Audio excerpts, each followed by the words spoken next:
ఇందిరా మహిళా శక్తి మిషన్ కింద 2025 పాలసీని మహిళల కోసం కేబినెట్ లో ఆమోదించడం జరిగింది.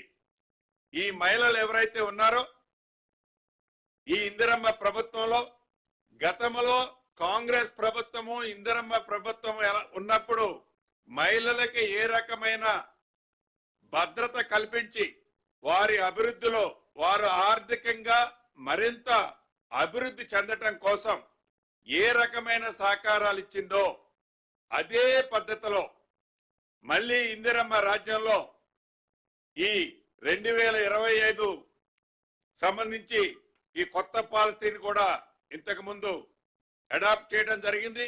గతంలో గ్రామీణ ప్రాంతంలో ఉండే వాటిని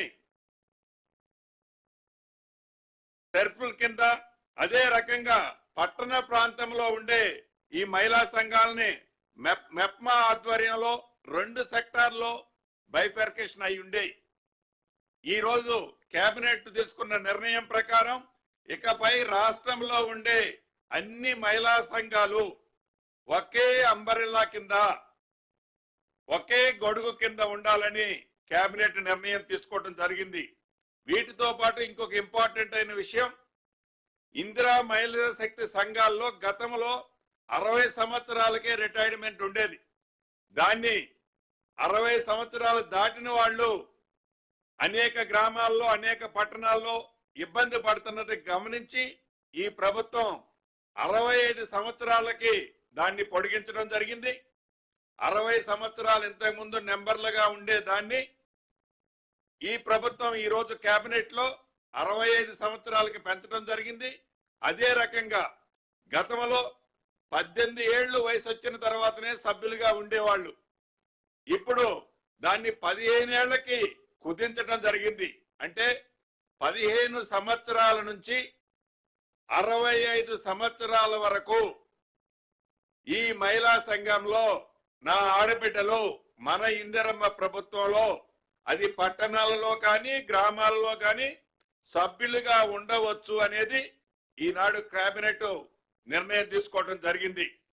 అదే రకంగా తిరుపతిలో ఏదైతే టీటీటీ బోర్డు ఉంటుందో అదే పద్ధతిలో యాదగిరిగుట్ట లక్ష్మీ నరసింహస్వామి ఆలయం బోర్డును కూడా ఏర్పాటు చేయాలని ఈరోజు కేబినెట్ నిర్ణయం తీసుకోవడం జరిగింది. ఇందులో అందరికీ వీలుగా Telangana charitable and Hindu religion institutions and endowment act 1987 ని సవరించడం కూడా జరిగింది ఈరోజు కేబినెట్ లో.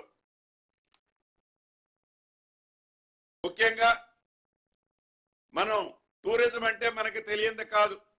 గడిచిన 10 సంవత్సరాల్లో తెలంగాణ రాష్ట్రంలో టూరిజం ఎంత నిర్లక్ష్యానికి గురైందో మనకి తెలియంది కాదు. మన రాష్ట్రంలో అనేక టూరిస్ట్ ప్లేసులు ఉన్నా నా మీడియా మిత్రులే కాదు, తెలంగాణ రాష్ట్రంలో అనేక మంది మన దగ్గర ఉన్న టూరిస్ట్ ప్లేసుల్ని డెవలప్ చేసుకొని కారణంగా, ఒక పాలసీ అంటూ లేని కారణంగా ఇంటి ముందున్న ఈ టూరిస్ట్ ప్లేస్ ను వదిలి ఎక్కడికో దూర ప్రాంతాలకు మనం పోతుంటాం. అలా కాకుండా ఈ ప్రభుత్వానికి తెలంగాణకి కూడా ఒక టూరిస్ట్ పాలసీ ఉండాలి అని కేబినెట్ లో చాలా వివరంగా విపులంగా 2025 నుంచి 2030 వరకు టూరిస్ట్ పాలసీని ఈరోజు కేబినెట్ ఆమోదించడం జరిగింది.